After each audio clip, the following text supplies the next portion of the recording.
Thank you, Dave, and thank you for that extraordinary honour when normal civilians aren't entitled to life membership, and you've given me honorary publican status, and I greatly appreciate that. And the certificates are important because embedded in them is the original membership certificate from 1871. And it celebrates all of the wonderful things of hospitality, of hotels, the food, the beverage, the accommodation, and they didn't have poker machines in those days, but they had a whole range of other forms of gambling. I'd also like to acknowledge the Premier's extraordinarily kind words. I'm happy to say what it was. It was part-day public holidays. And I referred into it here, and we were up against a conflicted business SA, a bunch of independent supermarkets who thought if they jumped on board, they might get to sell wine in supermarkets. And they're all managed by a very shrewd and clever State Secretary of the SDA. And yes, he beat the AHA. We thought we had it because the original deal was going to be 5 p.m. at night till midnight. We talked, in fact, Michael Hickenbotham and I had dinner late at night with a certain independent member in the upper house who agreed that he wouldn't support it, but if he was forced to, he'd do 9 o'clock till midnight. And we thought, well, how stupid to have a 3-hour public holiday. Why wouldn't you go with that? It would be ridiculed around the world. But of course, we weren't the last person to talk to that person. And we ended up at 7 o'clock. But the Premier has every right to be very pleased with that outcome. And we have every right to be very annoyed at Business SA, which we were. And in fact, the part of the...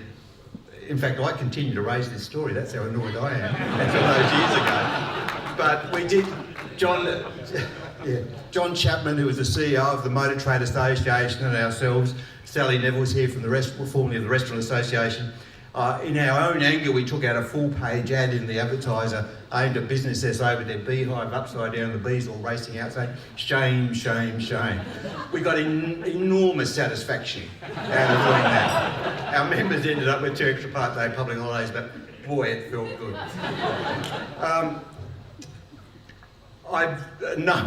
It depends whose stories you're going to tell. I mean, I can't use half of this because it's been contradicted by what my president has said. But I did want to take you back on a couple of issues. I guess you heard that I actually was we like to call it these days an automotive technician, but I was a motor mechanic. I can always say that if the AHA ever got rid of me, I can go back to my trade, as long as it's a 1966 EH Horne. I wouldn't have any hope with anything else after that. But I guess what had the significant impact on me was a gentleman called Bill Spur, and I'm delighted that Helen Spur is here tonight. And I was working for the South Australian Automobile Chamber of Commerce. I just commenced their first apprenticeship scheme for their apprentices, which is now a massive institution down at Royal Park. I think they have nearly 900 apprentices. And Bill had just worked out that there was some money available and an opportunity to start a chef training scheme or a cook scheme. So he came over to see me at the Motor Trade Association or the Auto Chamber just to find out how it worked, and we hit it off immediately. I was 29, he was an ancient 36, and he then came back and offered me the job. And I thought, I'm going to tell a story here which I shouldn't, but I won't name names. I went to my then boss, and you won't know who it is, so it doesn't matter, and thought, well, here's an opportunity. I've been offered another job. I'll ask for a pay review. And the person said, but Ian, your wife works, doesn't she? And that's no. So I immediately said to Bill, I'd love to join the AHA. And I was extraordinarily fortunate to have worked with Bill for what were probably three years. And I set up the apprenticeship scheme for cooks, which ultimately became hospitality group training. And I then took over in industrial relations. Bill encouraged me to do, we used to call it night school, business certificate in industrial relations. Took over the IR. And then he decided it was time for him to move. And he picked up, he was such a clever guy and this diamond in the rough back in 1986, 85, 86, and he was identified as everyone as this very clever, smart, generous man, and he was going to set up the new tourism school at the Adelaide Light College there in Light Square, and of course as everyone was lost because we'd had this wonderful 36-year-old running the association, but the hierarchy at the time quite rightly suggested that we should go to market, and absolutely quite right. Let's see who's out there. But of course, Bill and I had already been plotting that he thought that I was a perfect candidate to take over, but we went through the process, and he hired an appropriately qualified executive search consultant, and I went through the rigorous interviews. I did the psych testing, whatever they do in checking handwriting, so some hint who you are and what you are. But before the consultant came back with the recommendations, I was effectively endorsed, I think, as David said, by a meeting with the Liquor Trade Union at the time, and the State Secretary was Trevor Crothers. Trevor was a very burly Irish man with a deep Irish accent, and he and his two IC, John Drum, had a meeting with Peter Whalen and Fred Bashir and myself on IR, and Trevor decided he'd let the President know what was happening, and he said in his very broad Irish accent that in fact the Liquor Trades Union totally endorses Ian Horne for this job, and in fact we think it's in your interest to do it now. I love the LTU. The story goes on, however, that that in fact things don't always work out as you hoped they would, and the consultant came back and didn't recommend me. And Bill was quite concerned why that was. And the psych testing had suggested I'd be better off in the arts, or something like that. Well, as you would expect, Bill was very disappointed that the consultant was so dim that he hadn't picked up the subtle messages coming from the client. So Bill immediately contacted the President, got a 100% endorsement from the executive, and I was appointed the CEO to take over from Bill at 31 years of age. The AHA was $10,000 poorer, but Bill had managed to get what he'd wanted and formed a great relationship with Bill for the next 4 decades. Wherever he went, he always felt part of the AHA, and I know he said to Peter Hurley, his very dear great friend, over many, many years, and it was those 4 or 5 years at the AHA in that impressionable time that taught him so many lessons and set him up for so many positive things, and that was great. We as an association, he's on our honour board, and just those 4 or 5 years compared to some of the lengths of service had such an impact that last year we created the WT Spur AO Award for Tourism and Regional Promotion at our annual Hotel Awards, and he's the one person who's missing here tonight. So, Helen, we wish you all the very best. I think I should also acknowledge the role of presidents. We've only had 7 presidents since World War II. And I'll tell you some of the backgrounds, but I'd just like to acknowledge them and thank those that are with us. The late Peter Whalen was my first president. He ran the Sturt Arcade Hotel in Grenfell Street that is no longer there anymore. The licence is still underground, but the pub isn't there. And Peter was, when I came on board in '86, was at the end of his presidential career. He was president for 21 years, but he was an incredibly wise man, and he's a softly spoken diplomat who would hold lunches with premiers and politicians and chief justices and government heads in his very modest hotel. And he set the tone for how the AHA operated, not with a loudspeaker and a clanging of metal things that make noise.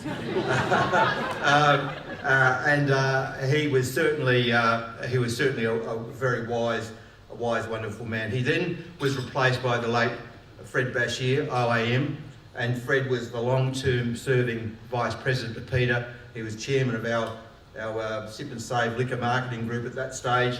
He was the inaugural chairman of the Independent Gaming Corporation, and he was a very important part, as David mentioned briefly, in the establishment of the gaming industry. That was followed by Peter Hurley AO, who now holds the record for the longest serving president of 24 years, 17 of them with me. And the one thing you need to remember about our presidents is they actually have to stand for election every year. So in the case of, don't worry too much, it's guided democracy, which we learned that skill from the SDA. And Josh Peake, thank you for joining us tonight too. We often joke with Josh, we wish you were our union, but they don't want us. But so Peter stood and was successful in 24 elections until it was time to go. That was a joke. You see the man, you wouldn't dare try that with him. And Peter, of course, and I became very close. And of course, you know, what option do you have after you saw what he was like tonight? And we worked so incredibly well together. And one of the great things he has lots of sayings, but one of them that sticks with me, and I repeat it often to people, is he said, the best thing I can do for the poor is not join them. And you think, yeah, but then when you think about it, and it's not just him being a smart ass, it actually, in fact, it means that he and Jenny employ over 700 South Australians. They have partners, they have children and families, they have mortgages, they have ambitions. And it's because of what they do in business that they create that opportunity for those 700 people and their families. And there'd be nothing worse for those 700 families or the economy in South Australia if Peter and Jenny were to suddenly join the poor. And that goes for all of our hoteliers, whether they're international accommodation providers or small operators. Now it comes to our final president, and that is the son of Fred, David Bashir. Peter and I identified, and we were both turning grey. People were starting to call me Peter and him Ian. You see, you know how people morph together in a married couple? And the insulting thing is Peter's 7 years older than me. But Peter and I decided that we needed to encourage David to join the council to start the process of renewal. He was our youth option, actually. He turned 60 just 2 weeks ago. And he refused to accept that he had an absolute obligation under the father-son rule. But we eventually bullied him into it, and here he is some 5 years later. He's been incredibly successful in some torrid times through COVID, and he's also now takes an important role in the leadership group of the National AHA. He got sucked in very early, naively, because they made him the treasurer. But he very quickly worked out this isn't the one to be. But he's now a vice president of the national body, and certainly we can see him having a long and distinguished career there, as did his father and others. As a result of those presidents, the legacy of those presidents, it's reflected in our balance sheet and our record membership, and as the Premier kindly said, what we believe is our good standing with government and oppositions. And I also re-emphasise, because it's really important, I think Peter hinted at it before, our balance sheet is important. And we have a position where we accumulate during the good times so that when the bad times come, when the dark times come, we don't have to beg for our members, we don't have to levy our members, we've got a capacity to react. And that's exactly what happened with the Nick Xenophon saga. I'd also say, going back to David, that I'm very proud to say that my replacement, Annamola, and my last president, David Bashir, are already a formidable team. I finish up on the 7th of July, 4.5 weeks' time, and I've already been excluded. Anna gets invited to all of the big events. I used to. Anna gets invited to lunch. I used to. But but it is exciting. They hit it off like nothing else. They are both incredibly proactive, energetic, and enthusiastic. And I'll speak a little bit more about Anna, but I have to say that the recruiter that we hired to find Anna wasn't the one they hired to find me. and it's a great outcome. Look, we've had a great, some exceptional women pass through our association from the employment side, and a couple of them are here tonight. And certainly one of them is Wendy Bevan, and Wendy worked with me closely for a number of years, and now she's the CEO of KeySAP, and Wendy's with us tonight. Jodie van der Venter, who isn't here tonight, but Jodie was our Manager of Communications for a number of years, and she's now the CEO of the Australian Industry Group, AIG Group. Margot Hill-Smith, who's here tonight, was my right-hand person in the early mid-90s when we had gaming. Gaming was just starting up, and Margot went on to become a senior manager with the Wine Federation of Australia, and also was importantly established. Well, I took credit for establishing the Women in Hotels network. It was Margot who did the work as the manager of that, and Margot created a program for mentoring women and encouraging women in our industry some 30 years ago with their then Women in Hotels chairperson, Pat Hurley. And I'm delighted that Margot and Wendy were able to join us tonight. But we've also got some exceptional men and women at the association. We have very long-term members as part of our team. Lucy Randall, who puts together extravaganzas like this and a whole range of other ones. Lucy and Anna Coretti, our front office manager and head cook and caterer. Dia Wolaron, all those three people have been with us for 18 years. Catherine Taylor, who runs our communication and our accommodation division, 16 years. Lorraine Krantz, John Hilton and Nicole Checker, who work within our gaming care area, together with our IR manager and workplace services manager, Owen Webb, 13 years. Liz Turley, 12 years. And they are sensational people, and collectively with all our staff, we both AHA and a parallel organisation, Gaming Care, that's what we have to sell. It's the skill and capacity of our team.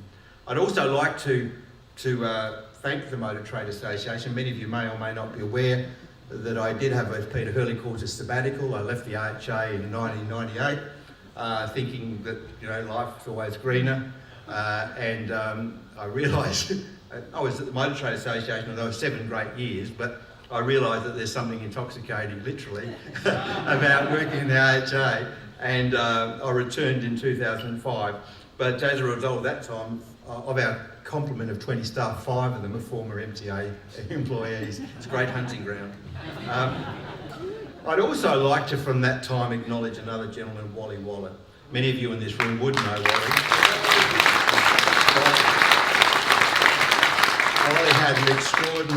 Wally had an extraordinary capacity and knowledge, and was deputy vice president of the association. That means he was an elected person because he worked for one of the big hotel groups. And then he came on board with us, and he was the one that really restructured the Gaming Care in foundations as to what it is today. And he was also responsible for all things liquor, gaming, and legal. His discipline and wisdom in his thinking and his application were most valuable. That in fact, when he looked to be retiring, a number of people quite rightly said, he will be very difficult to replace. You will need at least 2 people. Well, he was impossible to replace, and in fact 2 weren't enough. But what we did find is we found out of the MTA Anna Moller.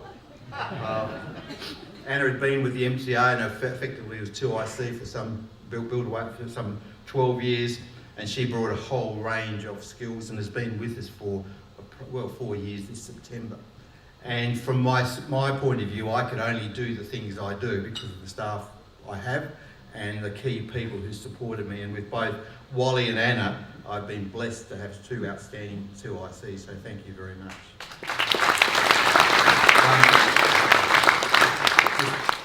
just to bring it to a bit of a close, I also wanted to clarify my upbringing. It's true, I was born in Queensland. It's a bit more dark side. My father was actually originally a Salvation Army officer who defected to the Churches of Christ. And the Churches of Christ is just a little bit left of Baptist, and they're not very happy about things like alcohol and gambling and things like that. And I suspect my dad defected from the Salvation Army to pursue my mum, who was in the Churches of Christ. But anyway, there was a union, and as a 3-year-old, they brought me to Adelaide in 1957, where we lived in the church manse on Brooker Avenue at Cowandilla. I went to Cowandilla Primary School for my entire time there. At the age of 8, I signed the pledge to abstain from drinking alcohol, and I remember I was 8 years of age. I considered it a fair deal because I got this fantastic little badge called the Band of Hope Temperance Medal, and I never touched alcohol again. Well, at least until my mid-teens, when I think they say I fell off the wagon. I went to Henley High, which a number of Labor and Liberal MPs went to: Jay Weatherall, John Rao, Paul Kiker, and Wayne Matthews, and a few others. I was a good decade ahead of them. But when I discovered the AHA, I immediately wanted to identify as Irish and become a Catholic. Because you see, Protestants, and if there's not many of you in the room of the Church of Christ or Baptist background, Protestants accumulate and carry our guilt to the grave. We feel guilty about everything that could be a sin. Irish Catholics who run pubs seek forgiveness once a week and start with a clean slate. And it's such a refreshing way to operate. Were the introduction of gaming back in 1992, and it would be remiss of me not to acknowledge the success we had back then was entirely as a result of the support of Treasurer Frank Blevins, Tourism Minister at the time, Barbara Weiss, and many others, and also on the other side in the upper house, if it weren't for Rob Lucas, who's with us tonight, and Diana Laidlaw, who supported the legislation. And the choice wasn't, do we have Padies or not? The choice was, do we have an industry model or do we have a Lotteries Commission model?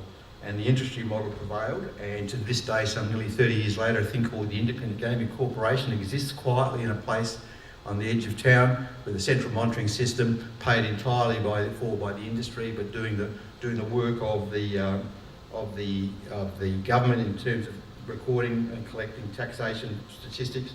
It's chaired by, it has a board with 3 independents, and it's currently chaired by Ben Doyle KC, and it's a great success that shows that governments can rely on industry to do things. The next Xenophon you've heard about, thank you. The next Xenophon you've heard about, and I'd also like to mention one other person here who were a number of people who were part of that process. There was Andrew Killey, who for his creative talent. There was Brad Green for his advice and his feet on the ground and his black ops. And don't worry, don't ask. I didn't ask. Nicole Hart from the Message Bureau, many freelancers, hoteliers, their staff, and Rebecca Barnes. Rebecca Barnes is the general manager of the Bashir Family Hotel Group, and she was our pin-up person with the badge, and on election day she was on page 2. That cost a fortune. She was in posters all around the place, but not once did she deflect from the fact that I want to do this. And Rebecca, thank you very much for your standing up and I also have to thank the executive, Peter, David, Matt Binns, and the executive, who we met as we needed to in those hectic times. We were spending buckets of money because, as you heard from David, that Peter said it'd be terrible for at the end of this to have lost and still have money in the bank. And again, I'm going to do it again. I can reassure you our finances have been restored. The most important one, and then I will close there, is the COVID. And I've said this so many places, this may be the last chance I get to say it again.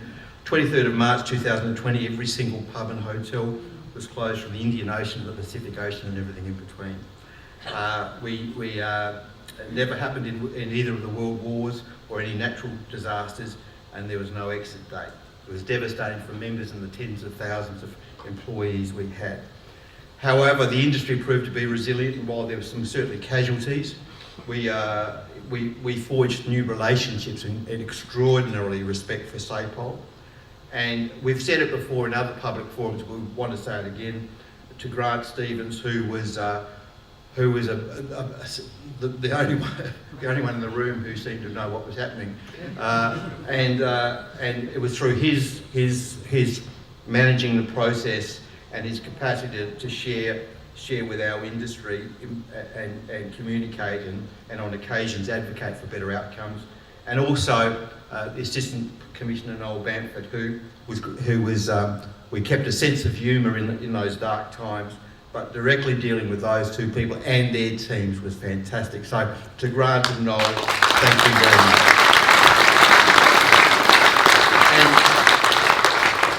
And finally, the Premier obviously knows my wife and our background very well, because while I'm retiring from the RHA, I'm not retiring from life, and it's been a fantastic journey to come this far.